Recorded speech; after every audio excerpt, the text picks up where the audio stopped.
Heroine பாயல் ராஜ்புத். அவங்க வந்து தெலுங்கில் வந்து பார்த்தீங்கன்னா RX100, அப்புறம் வந்து Mangalavaaram, heroine centric film, 2 ஃபிலிமே பிளாக் பஸ்டர்ஸ். ஸோ நாங்கள் வந்து எங்கள் கதைக்கு சார் தேடும்போது சார் சொன்னாங்க வந்து ஒரு ஹோம்லியாகவும் இருக்கணும், ஒரு ஆக்ஷன் ஓரியன்ட் ஹீரோயினாகவும் இருக்கணும். ஸோ அதை ரெண்டுமே ஜஸ்டிஃபை பண்ணி ரொம்ப பிரமாதமாக பண்ணாங்க. ஸோ தமிழ் சினிமாவுக்கு வந்து அவங்க ஒரு இந்த பெர்ஃபார்மன்ஸ் வந்து ஒரு புதுசாக இருக்கும், எல்லாருக்கும் பிடிக்கணும்னு நினைக்கிறேன். ஃபைனலாக இந்த படத்தை வந்து வெற்றிமாறன் சார் அப்புறம் தனுஷ் சார்லாம் இப்போ ரீசெண்டாக பார்த்துட்டு இந்த படம் பிரம்மாண்டமாக இருக்குது, பிரமாதமாக இருக்குன்னு பாராட்டியிருக்காங்க.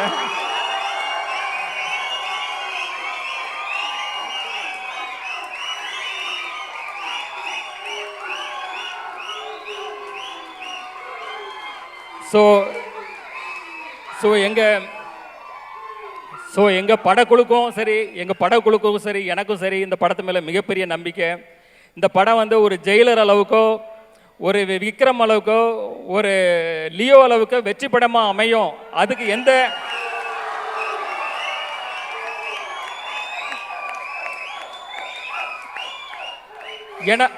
ஏன்னா அதுக்குள்ள தகுதி அத்தனையும் இந்த படத்தில் இருக்குது. நீங்கள் அந்த படத்தை வந்து நீங்கள் பார்க்கும்போது கண்டிப்பாக புரியும்.